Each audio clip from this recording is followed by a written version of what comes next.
Hey, what's up? It's Comic95, the Savior, and for this video, I will be giving you 25 tips for anxious foreigners that are visiting Japan. This video will be extremely helpful for those of you that are afraid and worried about getting around in Japan, especially if you're coming here by yourself or just with one other person, and you might not feel super comfortable, but you want to still experience and visit Japan and enjoy yourself. These are some tips that'll help you get by on your own. I personally have anxiety, I personally have depression, and I came to Japan by myself, but I came here for the purpose of living. But of course, when I first started off, I felt like a foreigner that was just a tourist. And with that said, even as someone that lives here, you do go through moments where you feel really anxious and you have thoughts inside your mind and you feel uncomfortable, you don't know what to do, or you feel like you don't want to leave your home, or you just want to do something walking distance or whatever. And so this video is basically for you to help encourage you, motivate you to get out there, go and explore and do stuff even if you're going to be by yourself. So these are my tips, my opinions, and these are things that I personally did. Not just talking out of my, butt or whatever. I did these things, and I can definitely relate to you. So I first just want to say to you, everything is literally in your head, and you already know that. You're going to enjoy yourself, you're going to have a good time, but you have to allow yourself to. Your words have power, and so does your mindset. If you tell yourself that you're not going to have a good time, you're going to be scared and anxious, and if you allow your mind to trick you by believing these negative, intrusive thoughts, then you're not going to have a good time. You have to be positive, you have to think positively, and even when you have negative and bad situations, turn it into a positive. So it's easier said than done, but it's definitely necessary, and again, your mindset is everything. Number 1, Japanese people are actually really nice and polite, and they'll help you if you don't understand something. Don't worry about being in the wrong spot or not knowing where to go or getting lost, etc. I promise you, 9 times out of 10, a Japanese person will be more than happy to help translate something for you, to point you in the right direction, to tell you, oh, I'm sorry, you're supposed to be on this side, whatever. Everybody's not going to be mean, rude, yelling, etc., and I promise you'll probably never encounter any rudeness at all. I can be honest about that with Japan. People here are generally pretty polite. Don't worry about doing something wrong or making a mistake. Number 2, if you're a shy, anxious person, Google Maps and Google Translate will be your best friend. Use these to get around on your own so you don't have to feel like you're burdening people or embarrassing by getting rejected from somebody that doesn't know where to go or is in a rush and doesn't want to help you, etc. Please, please, please, please, please download Google Translate and Google Maps to be used offline.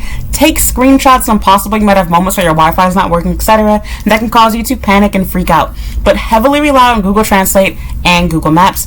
People are okay with reading what you want to say. You can press the play button to say it out loud. People will use their phones back to talk to you. Heavily rely on these things. Don't worry too much about studying Japanese or bringing 20 books on, key phrases or whatever. You don't need that, I promise you. Number 3, instead of learning key phrases, learn key words. People oftentimes try to learn phrases like asking, can I try this on? How much does this cost? Etc. It seems super simple to me now because I've been living here for a while, but realistically, it is so much easier if you instead try to just learn one word. For example, you can say okane for money. People understand, oh, you're asking how much does this cost. Pointed it as okane, something simple like this. It's bad Japanese, don't get me wrong, but it's much easier for you to do. Instead of you trying to memorize a whole sentence, you're going to feel overwhelmed and you're not going to memorize it. Same thing goes with talking to people. Just like how you don't need to learn to say, oh, hi, how is your day going? What are you going to do tomorrow? You can just learn, hi, tomorrow. Simple words. Try to memorize about 10 to 20 simple phrases. Thank you. Please. Simple stuff like this.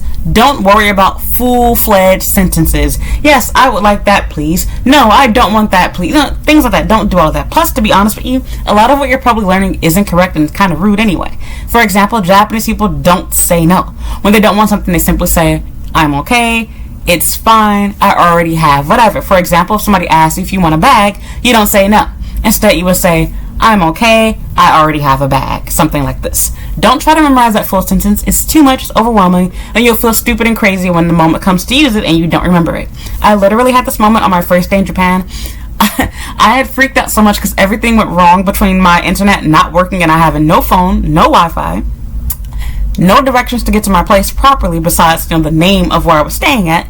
And when it came time for me to thank my taxi driver, he was the nicest taxi driver I ever had. Thank God that was the first experience that I had here. I tried to thank him and I couldn't remember how to say thank you, so I think I just said I didn't even think him in English.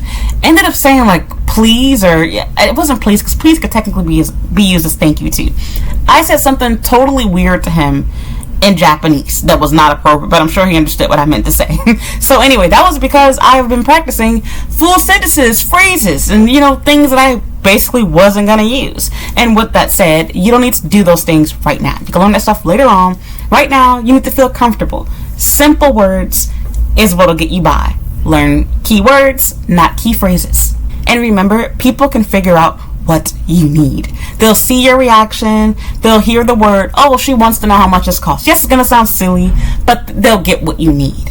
For example, I don't need to say, I'm thirsty. Can I have a cup of water, please? I can just say water. I can just say, point to it even. We'll get to that in a later point, so just wanted to put that out there. Number 4, piggybacking off what I was just talking about, use universal sign language and practice it.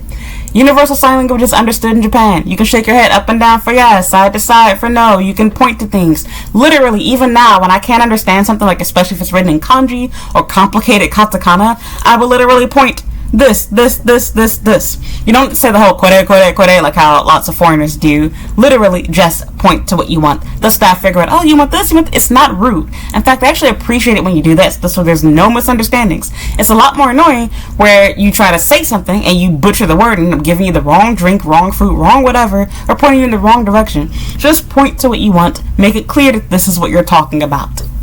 Problem solved. Number 5, don't be like me and get lost. Make sure that you have printed copies of everywhere you're trying to go and not just relying on your screenshots. Because if your phone does die, now you have no idea where your hotel is, you don't know where the restaurant that you had the reservation for is, etc. So make sure that you have a printed out copy, preferably in both English and Japanese, so that you can easily figure out where you need to go, and a Japanese person can too. And bonus tip, figure out what things, landmark stores, whatever, are nearby to help you navigate better, because sometimes you can't find the place you're looking for until you find that landmark. For example, when I'm going out, I try to find, what's close to. Okay, there's a 7-Eleven that's right next door. So if I find a 7-Eleven, I'll find this place that I have a reservation for.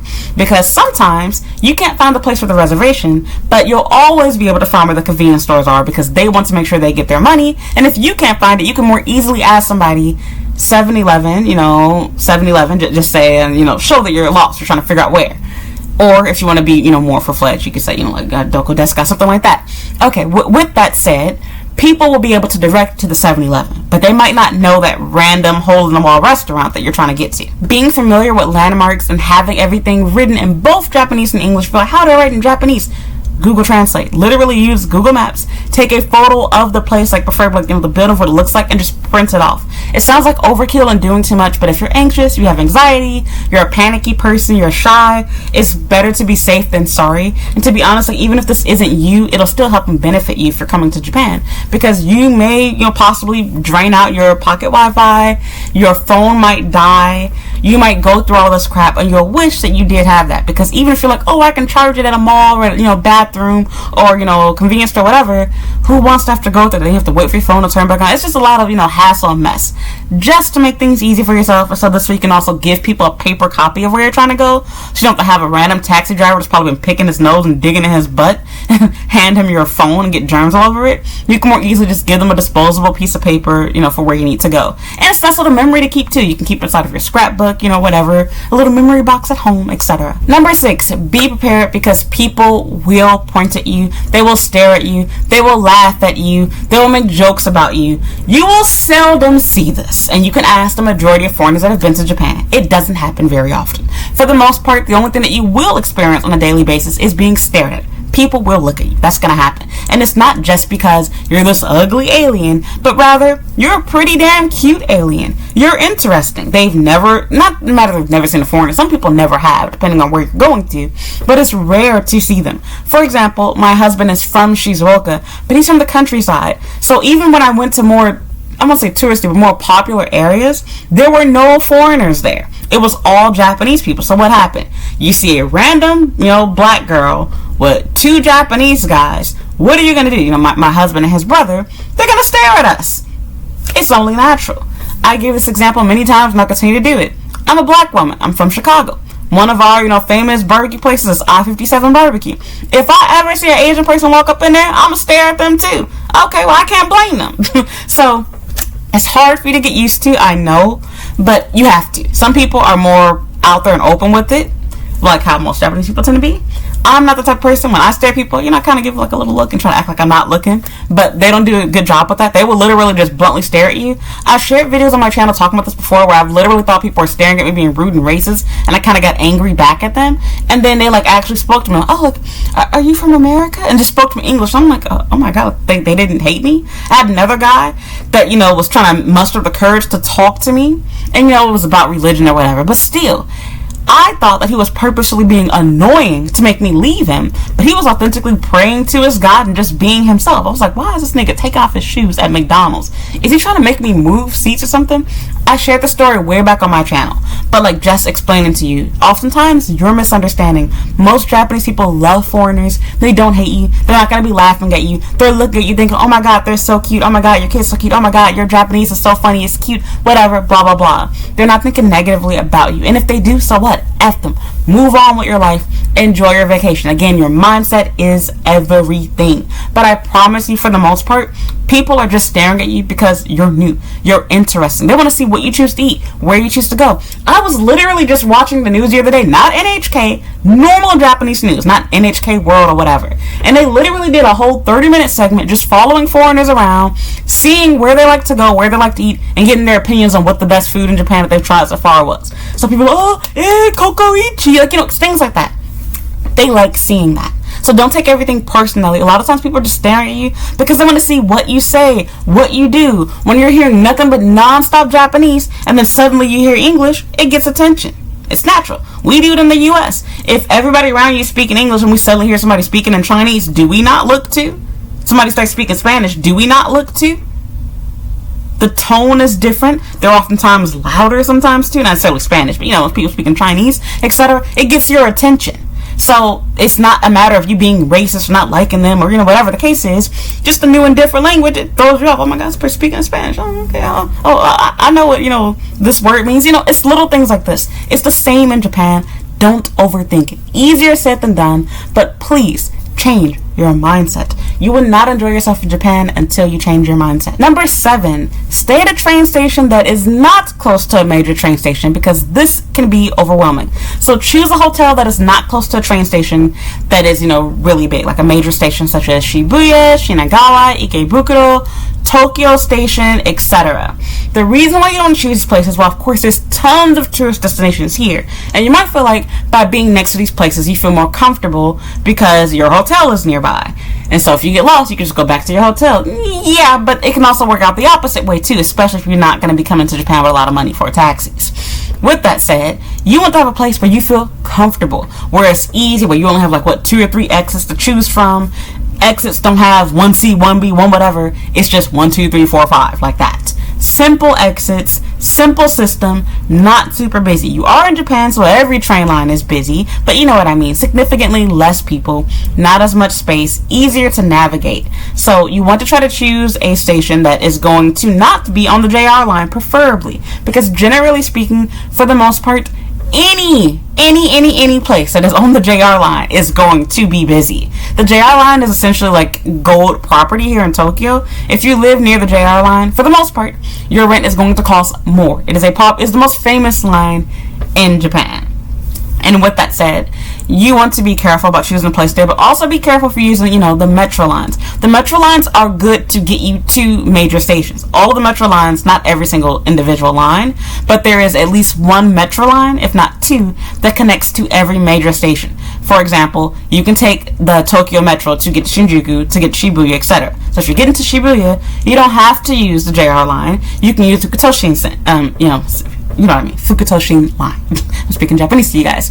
You can use the Marunouchi line. You can do other things like this. You don't have to necessarily use the JR line. So you can still get there, and it is going to be an overwhelming experience, being real with you, but you have a more comfortable way of getting there and coming back. And because this train line is not as busy, you feel more comfortable leaving the gate and going out into the real station than you would if you were to go to Shinjuku Station, because from the moment you get off the train, you are being pushed out into the crowds to walk quickly and go out the wrong exit. Whereas if you go to Shibuya Station and use the Fukutoshi line, you won't feel that way. Yes, everybody's walking fast around you, but there's so much space on the platform and so much room. The Ginza line, oh my god, that is the best for people that have anxiety. That and the Fukutoshi line are probably the best. The Marunouchi line is pretty busy, but it's still better than the JR line. So, yeah. Be really careful about choosing a hotel near those places. If you're like, oh, how do I know what's near it? Literally, search your hotel on Google Maps and see how do they recommend for you to get to whatever place you're trying to go to. So, for example, if you're staying at Appa Hotel in Shinjuku, or Hotel Gracie or whatever in Shinjuku, literally open up Google Maps and see how do they recommend you go from there to Tokyo Tower. And if they're telling you that you need to take, the JR line or whatever the case might be, which they wouldn't be saying that they recommend like the 080 line or whatever. But I'm trying to say, giving an example, if they were to recommend that to you, then obviously you would say, oh, okay, so maybe I shouldn't choose a hotel here. I should choose one that's closer to this station or whatever. So just open up Google Maps, find a line. I'll give you a list of lines right now. Fukutoshi line, Ginza line, and I would also argue Uedo line are 3 great lines to choose from. They're busy, it's still Japan, but they're not as busy as the JR line is. It's a lot easier to get a seat. It's easier to the announcements. The trains are actually pretty clean too in comparison to other train lines. The Fukutoshi line can be very busy, especially near Shinjuku Sanshome, Ikebukuro, in that area. But generally speaking, on like other stations like Zoshigaya, etc., it's pretty empty on that train. And like if you're getting on like in the Sendagaya area, which is what I used to use as my first train, which I'm so grateful that's where I started off at, you will find it much easier to get used to Japan and get used to taking the trains if you start off using the Metro line instead of the JR line. People that are more confident will tell you otherwise, and there'll probably be some shy people that feel otherwise too, but this is my opinion from one anxious hoe to another. Not that you're a hoe. Sorry about that. Number 8, I kind of already said this, but try your best to use the Tokyo Metro and bus as much as possible and avoid the JR line whenever humanly possible. As I already explained, it's super busy, super crowded on the JR line. It's really easy to get whisked away in the crowd, and so you have more of a backbone and be like, no, I'm going this way. I don't care if everybody's going that way. So until you get more comfortable, I suggest not avoiding it altogether, but when possible, try not to use it to keep yourself from being too anxious, too panicky. Oftentimes, the Tokyo Metro actually gets you closer to your destination than the JR line does anyway. So this actually might work out as a win-win. You save time.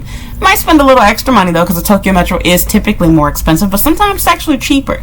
So it totally depends on where you're going. But when possible, try to use a bus. It's a more relaxed, less stressful experience for the most part.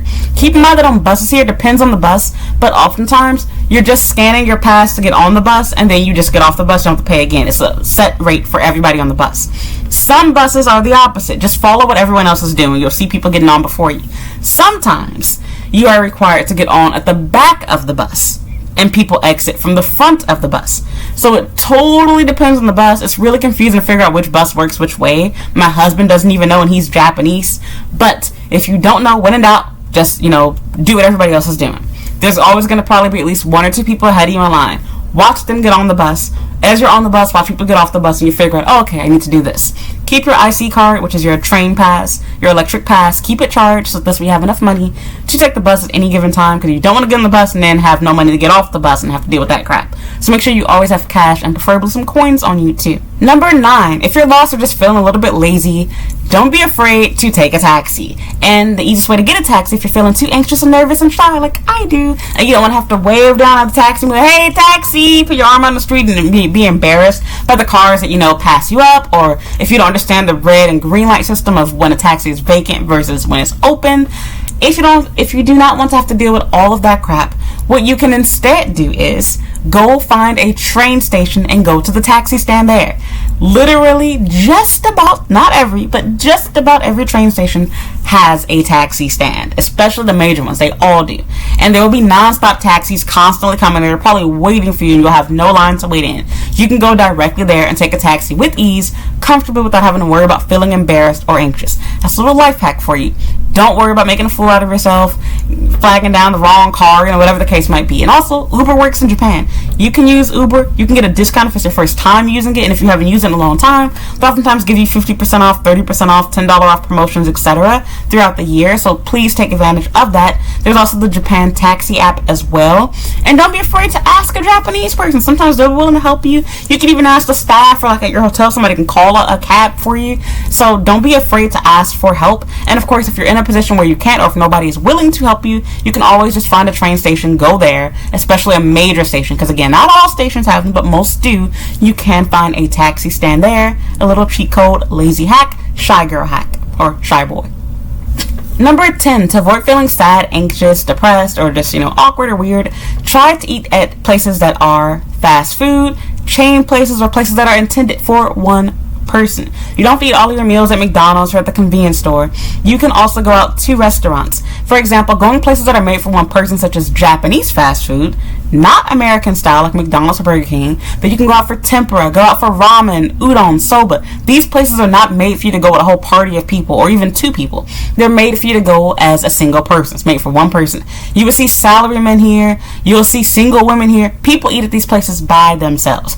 You don't have to worry about being with other people. So for example, tempura, udon, sushi, some yakiniku shops, etc. These are places that you do want to go to. And if you're unsure about what the environment looks like, you can literally go to Google Maps, look at the photos, look at the videos of what these places look like, and see, do they have, counter seats? Do they have, tables that are made just for one person, etc.? And that will give you an idea as to whether you'll feel comfortable or not. But to be honest, even places that are intended for like 2-3 people, etc., nobody's going to bother you and make you feel weird for being by yourself. It's Japan. A lot of people are single, and a lot of people go to these places and frequent them alone. You don't have to go on a date. You don't have to be with your friends and family in order to enjoy yourself and have a good meal. And to be honest, one of the good things about being alone is you can pick out and eat as much food as you want to without anybody bothering you, saying anything, judging you, or waiting for them to finish eating their food. You can do everything at your own pace. You can look at your phone and make new plans you want to do for the rest of the day, the rest of the week.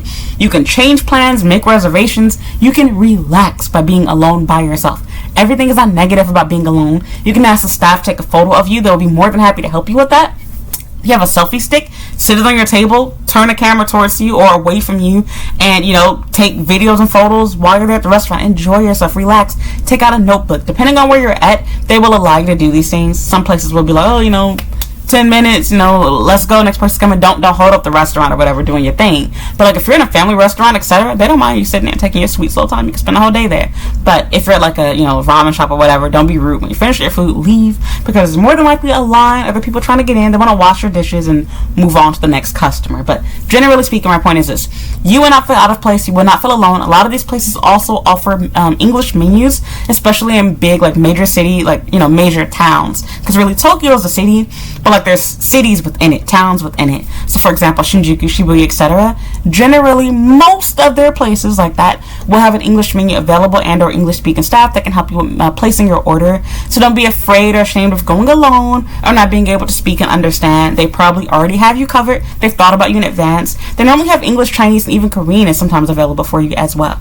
Number 11, piggybacking off of number 10, look for places that are foreigner and are English friendly. They normally have English menus, and you don't have to worry about being turned away, because yes, it does exist. Some places here are Japanese only, and they will have up signs, and some of these places actually enforce that rule. Some places say Japanese only, but they don't enforce the rule. But generally speaking, since you are alone or you're a shy and anxious person, you don't want to chance it, and you'd rather just feel comfortable. So choose places that have English menus that cater to foreigners. You don't have to just eat at McDonald's. You don't have to just eat sushi or ramen or whatever. There are other places to go to that have English menus. Literally, do a Google search online, look at these places' websites, look at their reviews on Google Translate, to see what people have to say about it. You'll see English reviews. These are all typically good signs that the place more than likely is either foreigner friendly and or they cater to foreigners by having an English menu available. Oftentimes, shops even have signage up telling you English menus available. Welcome to Japan, welcome foreigners, whatever. They letting you know they want your money, they want you here, they'll make you feel good, they'll give you a good time, even if you're by yourself. Don't overthink it, don't worry. Number 12, nobody cares about your mistakes. It sounds so crazy to hear and believe as an anxious person, but it's the truth. You are thinking about things a lot more than other people are. For example, somebody laughs at you because you tripped. Somebody laughs at you because you're fat. They're not going to remember you 30 minutes later. They're not going to remember you a day later, a week later, a month later, a year later. You're going to be out of their mind. You're the only person still going to be thinking about how they made you feel. And that's a totally normal thing to do. But remember, because they don't care, you shouldn't either. And the way you have to view life is, am I fat? Yes. Okay. Am I not fat? Am I not ugly? I'm not. So do I have to care about what they say about it? You can see it from both sides of it. If it's true, then it's true. So why are you upset? Why are you angry? Why are you sad? If it's not true, Why are you upset? Why are you angry? Why are you sad? It's not even true about you. Look at it that way. Be optimistic.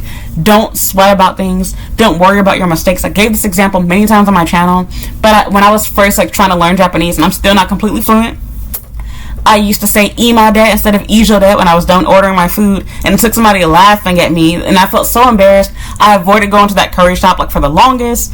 I stopped feeling comfortable ordering in Japanese, but it was a learning lesson for me, and I met a German guy that really changed my perspective of this when I was staying at his house, and he told me the way that he learned Japanese was not being afraid of making mistakes. People would laugh at him when he went to restaurants. Girls would laugh at him on dates because he'd make, weird mistakes, say strange things, and it was from being willing to make those mistakes, from doing that he was able to improve his language skills. So, same thing goes to you. If you make a mistake, it's okay. Oftentimes, not even laughing at you to tease you and bully you, but rather, it's cute. It's a little bit funny. For example, my husband says weird stuff all the time in English to me. For example, he likes saying, substant. Substant enough, it's whatever. Instead of saying that's enough, or this is good. It makes sense, I understand it, but it's weird to say. So I laugh. And I feel bad because I know that it hurts his feelings every once in a while. But you get what I'm trying to say. I'm not doing it to really bully him. It's cute. It's cute English. So it's the same way for you. You probably said something people thought that was cute. Or you did something that was funny. And be real with yourself. You've laughed at people too, even though you're anxious. So with that said, relax. Get over it. People are not thinking about it. Don't ruin your whole vacation that you spent so much time and money planning for. Do not let it go to waste over a dumb moment. I don't care if you have back-to-back embarrassing, dumb, crazy, wild moments. Life goes on. I've had Japanese people yell at me, all type of crazy stuff, threaten me. I don't care. I'm not gonna let them ruin my life, ruin my experience, ruin my stay in the city, in this place, whatever. I came here to have a good time, and I'm not gonna let anybody ruin it. And that's how you have to think about it. Number 13, if you're worried about being alone, consider booking your stay at a share house or at a hostel. Your roommates will be more than happy to go out and eat with you, go shopping with you, play games with you, etc., and you won't feel as lonely. So if your problem is that you're just feeling lonely and afraid to do things because you lack confidence by yourself, find a way to not be by yourself. It's actually pretty easy. Stay at a share house, stay inside the living room, just say hi to people, ask them where they're from. It's hard to do, I know, but if you do it, I promise you it will pay off. And oftentimes you don't even have to do the talking. People will talk to you.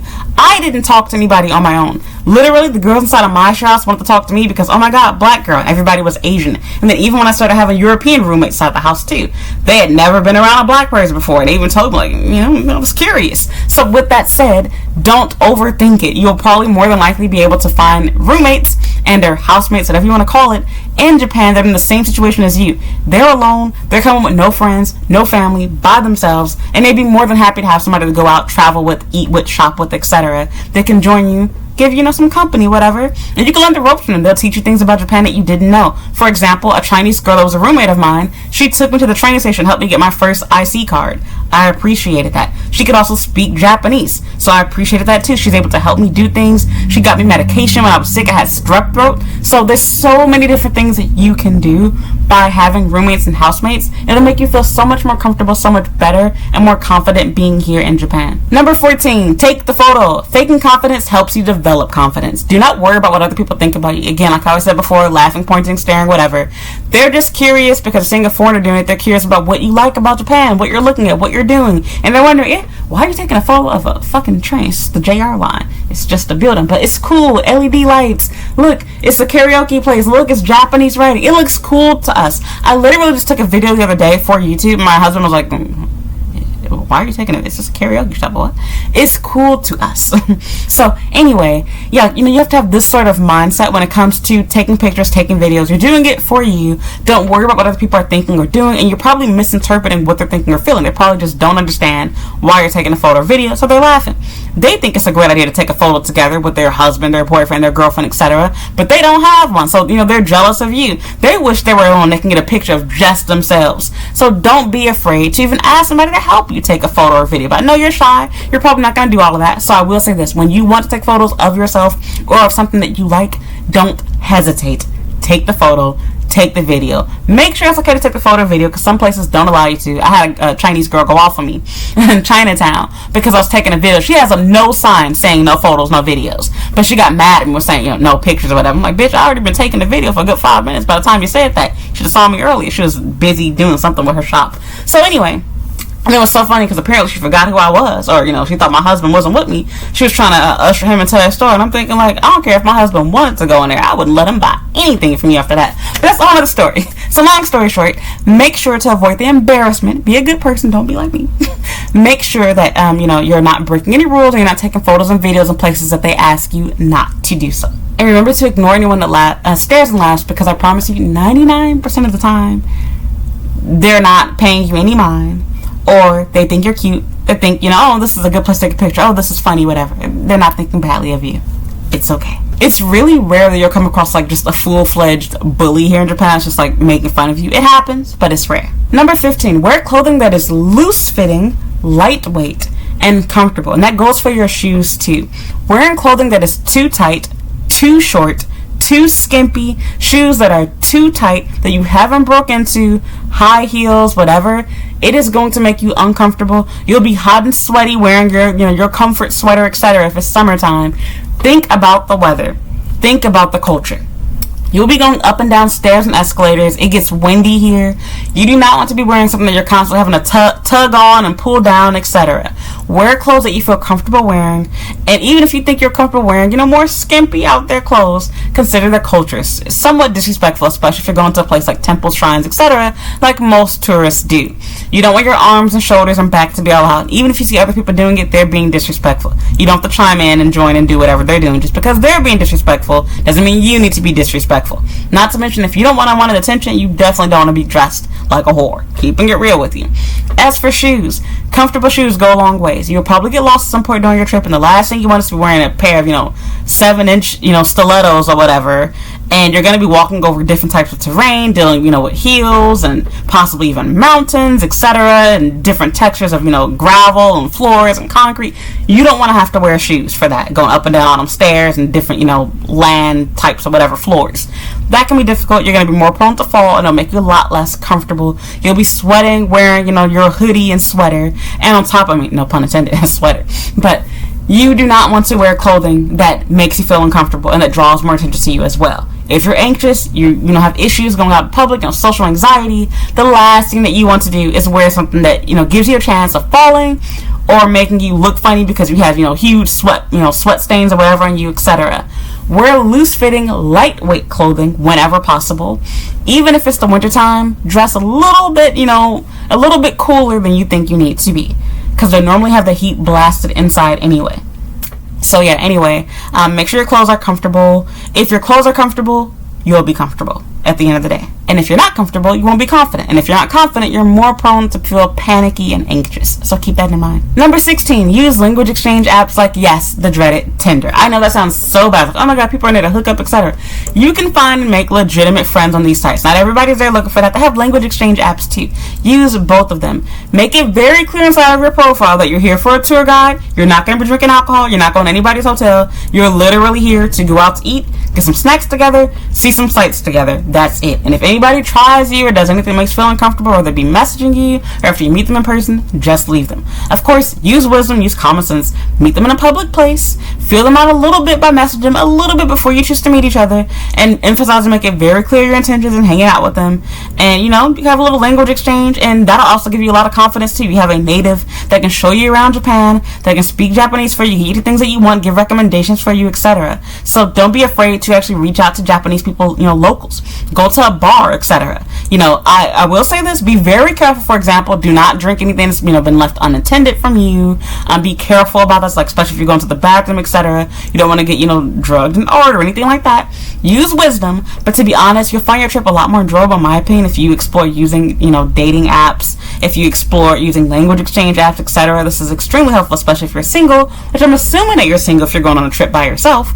But you never know the circumstances, so yeah, consider using at least the language exchange app. Not everybody's an a-hole, not everybody's an f-boy, not everybody's looking for a date or a relationship. There are people legitimately looking for friends. I know you've seen the memes, people like, oh yeah, you're on this site, just looking for friends, and just like how the plumber, whatever, in a P movie is just trying to fix the sink or whatever, stuff like that, like, the pizza guy, whatever, the generic cliche, corno type things. So this is literally like the same thing that people try to push on, dating apps. And it's actually not true. There are people that really just want to make friends. In fact, I'm one of them. So yeah, you can also use Bumble too. You can hang out with girls. If you're a girl, you don't have to just hang out with guys and just meet guys. So make it clear that you're only going to be here for a short time and you want to meet people as quickly as possible and just have a good time, have fun. You might meet some people, you might not. It wouldn't hurt to try. Pretty simple thing to do, and it's free. The other good point about doing this too is that by hanging out with a Japanese person, they'll introduce you to new restaurants and new places that you probably would have never gone to on your own, as well as souvenir, spots or whatever that you wouldn't have heard of had you not gone out with a Japanese person. And oftentimes, they'll be kind and they'll treat you for the entirety of your meal and your drinks and everything. But again, do use wisdom. I don't personally recommend going out drinking because it can be extremely dangerous and traumatic. There are scams in Japan. Not everybody's nice here. They're rare to come across, but they do exist, especially in places like Kabukicho. But basically use wisdom, be smart about it. You can hang out and do things without having to get drunk and wasted. So be really careful with that. I also want to add to not be afraid to leave if things get uncomfortable. There are literally like mini police boxes everywhere. You can easily call the police too. I believe it's, I forget the number, 119 or whatever. You can easily get help here. Do not feel like you're alone. Literally go to another Japanese person and they will probably help you out as well. So, of course, only if things are extreme. If somebody's just being weird and trying to make you do something you don't want to do, you ain't got to go tell somebody that necessarily, but just leave the situation. But if you're in a life or death dangerous situation, somebody trying to pull you away, don't be afraid to scream, ask for help, etc. You're not allowed to carry personal things on you mace, pepper spray, pocket knives are not allowed here, and you can get in real trouble for that. So be careful about doing that. But you can protect yourself by at least trying to get help. You can fight off, self-defense like you have to do. But to avoid being in a situation like that, only meet these people in public places. Even if you've already hung out once or twice during your trip, do not go to anybody's hotel room. Do not go to any sketchy bars, clubs, izakayas, etc. Because just because there's other people around does not mean that people will not D you, R you, SA you. It happens. So be really careful with that. And don't be afraid to say no. Walk away. And lastly, sorry I have to say this too, always tell somebody where you're going. Do not just get up and go somewhere with a Japanese person. They may be Japanese, but they're still human. You can watch YouTube videos and read wiki. There are stories, there are articles. They do bad things to foreign people. They do bad things to Japanese people. They end people's lives. They harm people. They're still human at the end of the day. Do not think that because you're in Japan, you're 100% out of the woods. No, you're safe. That's not the case.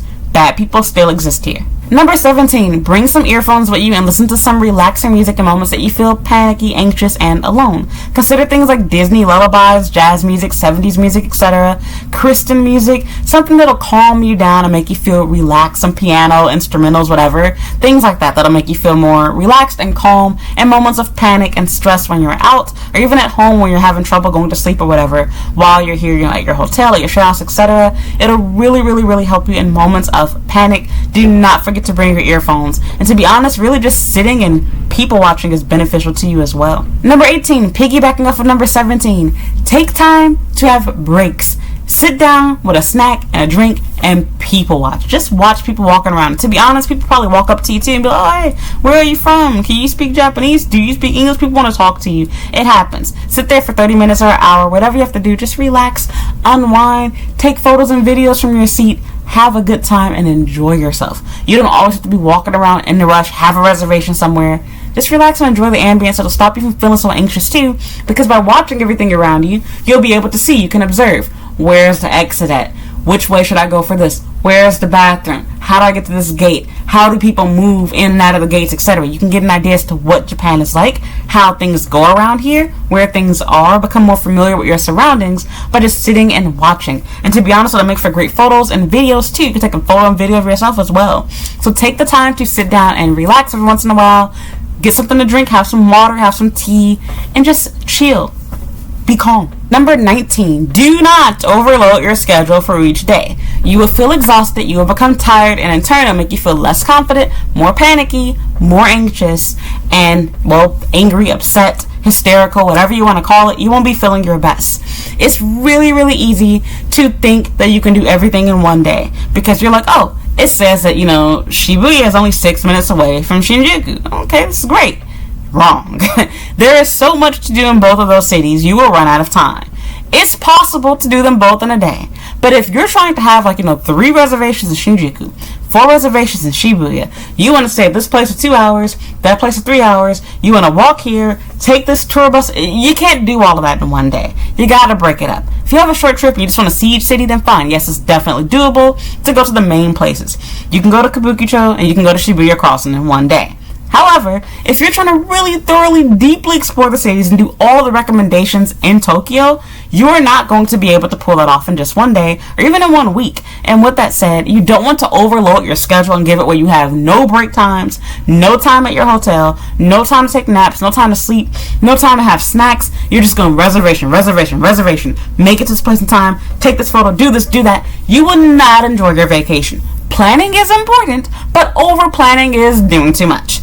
You need to have some, a little bit in between. It's okay to have some structure to your day, but have some leeway too, and try to have actually more things that are not reserved than things that are reserved. Reservations are nice because they guarantee you have a spot, but the downside to reservations are they normally require reservations because the place is super busy, super crowded, and could even be difficult for you to get to begin with too. And you're going to have to be very conscious of time. When you do that, you're going to feel more panicked, more anxious. So instead, try to have it where your day has plenty of openings in it. For example, you can say, I want to go to Shibuya and Shinjuku today, but I have no plans for after 5 o'clock. I have no plans after 4 o'clock. So just in the morning, Shibuya, Shinjuku. Okay, that's a doable plan. But don't have your plan, Shibuya, Shinjuku, Team Labs, Pokemon Cafe.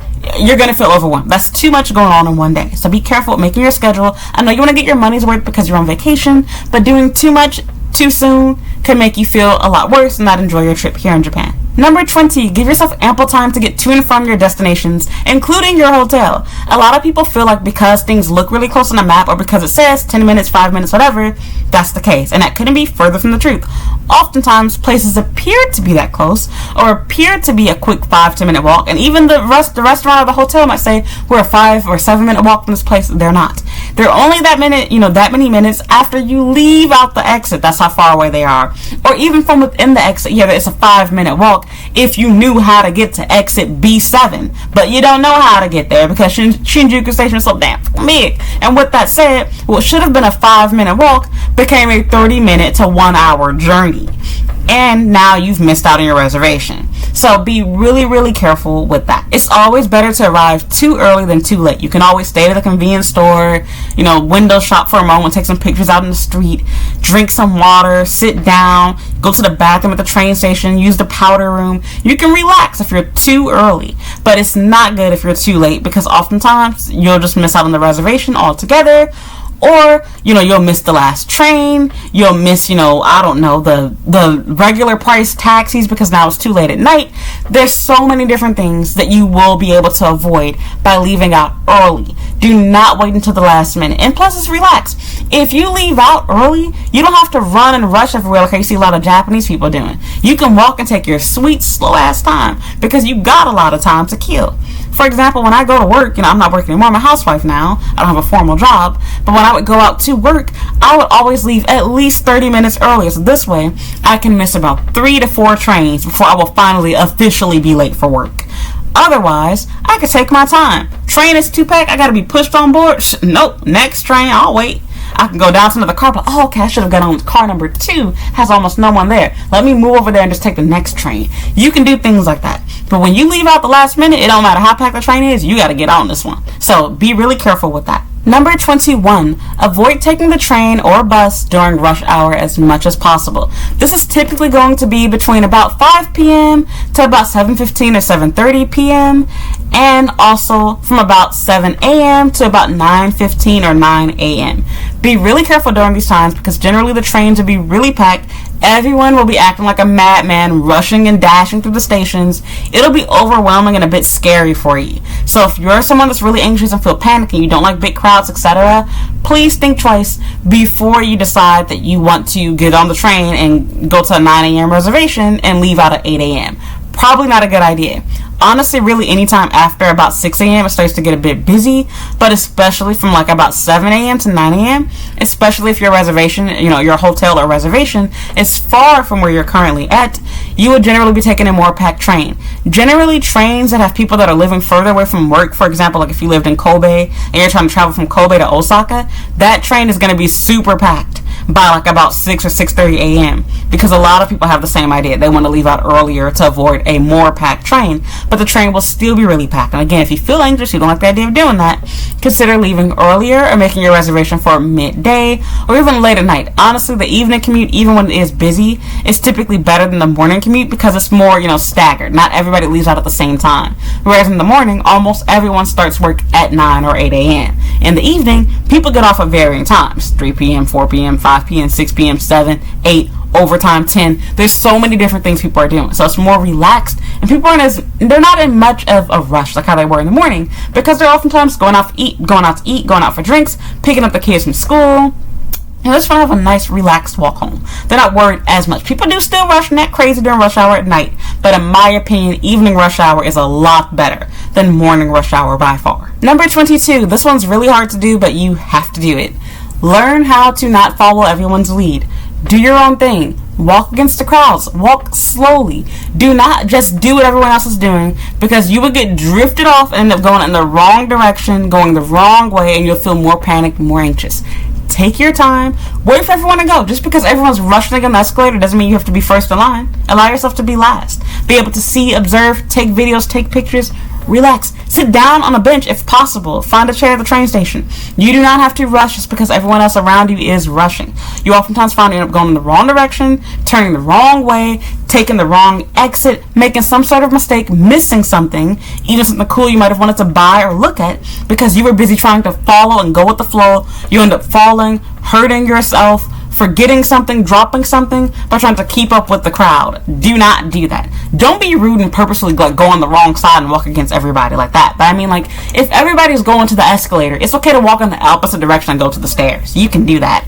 Don't worry about what everyone else is doing. It's hard to do, I know, when you're anxious, but you have to because you feel a lot more anxious when you make a mistake and go the wrong direction. Also keep in mind that you'll feel hot a lot faster if you're somebody that sweats easily like me. You'll feel super tired, super hot, because you're busy trying to run and walk as fast as Japanese people do. They walk fast and run for everything, even if it's for nothing. So don't think just because people are running or rushing that everybody's in a rush, everybody's getting to work. They just do it. It's just their natural mindset. They've been taught, when I'm getting on the train, I need to run, I need to rush. My husband does it. I'm like, dude, we're going out so I can make videos for YouTube. There's no rush. Relax. We already went to we're going home now. Why are you still running? We'll make it. We can take the next train. Doesn't matter. I have to calm down all the time. It's just a cultural difference. Not everybody does this, but a lot of people do. You see it all the time. They typically walk pretty fast, even compared to New Yorker or something like that. So with that said, be sure that you think for yourself, slow down, and if it's not possible to necessarily, how can I say, go against the crowd and go a different way you want to, it's always possible to be last in line because nobody wants you in front of them. So if you're willing to wait and be the last person to get on, great for you. Don't be afraid of being the last person to get on the train. Don't be afraid of being the last person to get on the escalator, to go up the stairs, etc. It's not a race. People act like it's kindergarten. They have to be the first person in line. They don't want to wait in line. They got to cut people off. You don't have to be that person. Just wait. You feel a lot more calm, a lot more relaxed, and it'll be easier for you to get used to, navigate and figure out where to go. Consider doing that for yourself. It'll make you calm, give you peace of mind. You won't feel like, oh, which way to go? Do I turn left? Do I turn right? It's extremely stressful, and I've been there, done that. I promise you, this is like a huge, major hack for anxious people. Please consider doing that. Allow yourself to be last in line. Number 23, always carry multiple credit cards, preferably 2 or 3, and have an ample amount of cash, preferably 3 times the amount of cash you need for your day.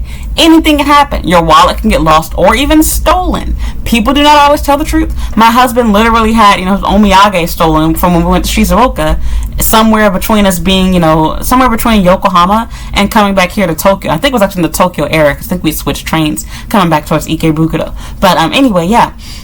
People do steal here, and it's not always a foreign person too, might also add. So be really careful. You might drop your credit cards, you might drop your money. Even if people don't steal it and you do get it returned back to you, that's not going to help you unless you're going to get it back in 5 minutes. If you have to wait a whole day or 2 days, etc., you're out of luck. Also, don't go through the embarrassment of being at a restaurant and not having cash for places cash only, and then having to explain, oh, I need to withdraw money, and then your card suddenly doesn't work either, where you can't withdraw the cash that you need. So be really, really careful about, putting all your eggs in one basket by only trying to get by on cards. You can get by on just cash. It's pretty easy to do that, but you cannot get by on just cards. I understand the convenience of using a card, but the reality is it will be a lot easier for you to manage your money if you're using cash cash, make sure you're not spending too much, and on top of that, you'll have all your bases covered. If you can use a card, you have a card on hand. If you can use cash, or if you can only use it, you have cash on hand. Sometimes it's better to use cash. For example, you might want to do something like buy street food or go to a vending machine, and pretty much in Japan, all street food vendors, for the most part, are cash only, which kind of makes sense because if you're using a credit card, they take out a portion of the money that you're paying for the food or item that you're getting has to be paid to the credit card company. They're losing 2%, 5% of that sale to whatever this bank is. So be really careful about that too. That if you're going to a place that has street food like Asakusa or Yokohama Chinatown, places like that, oftentimes you can find some places. There were a few places that do accept cards, but most places are cash only. So just to be safe, it's better to have enough cash and not have enough. And keep your money in cash and your money in cards, your cash and cards in different places if and when possible. A little here, a little there, so that this way, if you lose, the money in your bag, you have something in your pocket, you have something in your purse, you have something hidden inside of your phone case. Little things like that, just in case. Better to be safe than sorry. Number 24, spend your time in places that are used to foreigners and that are foreigner friendly. Now, unfortunately, because these places are foreigner friendly, they do, with the exception of Roppongi, they tend to be extremely overwhelming too, especially when it comes to taking the train. But the good part about it is, you don't have to worry about people bothering you, messing with you, laughing at you, making you feel uncomfortable for the most part, because everyone around you is also a foreigner too. There's tons of foreigners there. They see black people all the time. They see fat white girls all the time. They don't care as much because they see this all the time on a regular basis. It's the norm. Also, the Japanese people working in these areas tend to be a lot friendlier, a lot nicer, and a lot more willing to give directions and give advice than somewhere that's not used to dealing with foreigners. While you can have the polar opposite and people will be happy, oh, a foreigner person came to my hometown. Oftentimes, people don't really know how to react to you being there, or they don't really care about you being there. So be really careful about this, but in my opinion, I find that it's actually really nice to spend time in places like Shinjuku, Shibuya, Ikebukuro, Akihabara, etc. that are made for foreigners. They want your money, they want your attention, they have the English menus, they have the English support, they have maps and tour guides and buses and everything inside these areas in these cities. So with that said, please be sure to spend a lot of time hanging out in these places, but not necessarily living, for your time here, staying at a hotel in these places. But you should spend time eating here, shopping here. It is enjoyable. Remember, you can take a taxi to get to these places. You don't always have to take the bus or the train. If it makes you feel better, take a taxi. And again, if you don't feel okay flagging it down, ask your hotel staff to do that for you. Ask the hostel to call for a taxi for you. They can do it for you for free. Use your phone. Use Uber. Use Japan Taxi. Use those applications to get a taxi to you. Or, even better, just walk to a major train station and you can use it, or take a train to one. Use the train there at their taxi stand. Problem solved. And last but not least, number 25. Remember that you are here for you and to have fun. Remember, your mindset is everything. Don't worry about what other people think about you. Don't worry about the mistakes you made, etc. Just to recap everything, you are here for fun. Your goal is to have a good time. Do things because you want to. Do things because they're fun. Do things because they look like fun. Do things because they look cool, look good, whatever. Do not spend all of your time being sad, being angry, being depressed, thinking about things that you cannot change. What you can always change is decide when you are going to be happy. You have 100% control over that. Don't worry about things that you cannot change about yourself, at least not in this moment. For example, you might be thinking, I wish that I was 100 pounds slimmer before I came to Japan. Okay, well, sorry to break it to you, but you're not. Are you going to sit there and pout and be angry and refuse to take photos and videos? Or are you going to wait until 30 years later, when you're old and wrinkly or possibly dead and wishing that you were still alive and in Japan? Why would you want to do that to yourself? Take the photo, take the video, do it now. Because I promise you, 20 years from now, you're going to wish you took those photos and videos. 20 years from now, you're going to wish, I wish I wasn't being so anxious and I just walked around Shinjuku Station just to say that I went to the biggest, most busiest train station in the world. I just wish that I did it. Do it. Do it anyway. Do it now. Have fun and enjoy yourself. Japan is a wonderful place to go to. In my opinion, I think it's probably one of, if not the best place in the world for tourists to visit. It has a mix of everything. You have cool, crazy pop culture. You have, more modern, sleek Japan. You have, the countryside of Japan. You have, the old traditional Japan. Like, everything just all intertwines. It has nature. It has city. It has everything all at once. The suburbs, everything all in between, all in one country. And it does it like no other. Please, please, please, please, please do not talk yourself out of your dream of coming here because you're worried about your anxiety or depression or being alone, etc. I promise you, traveling alone can be wonderful. Even with crippling anxiety and depression and being socially anxious, I can relate to you. In fact, I'll tell you something embarrassing about myself. Still to this day, I have this problem. I fear crossing the street when I'm not supposed to. So generally speaking, if I don't see the light turn green, I will wait for that light to turn green. It's just the way that I am. And with that said, it's okay. It's okay to be anxious. It's okay to have anxiety. There's nothing wrong with you in that sense. But you do have to understand, it's the enemy. It's Satan speaking all this negativity in you and making you feel like you're not good enough. You shouldn't be here because you're alone, because you're too fat, because you're too tall, because you're too black, because you're too whatever. And none of those things matter. Live your life, enjoy yourself, and be confident. To be honest, by you taking that photo, by you taking that video, by you going out, by you ordering both the steak and the salmon and the chicken, you are literally encouraging someone else who's too shy, too anxious, too scared to be like, hey, I can order the food that I really want to eat too. Or hey, I can take a picture here too.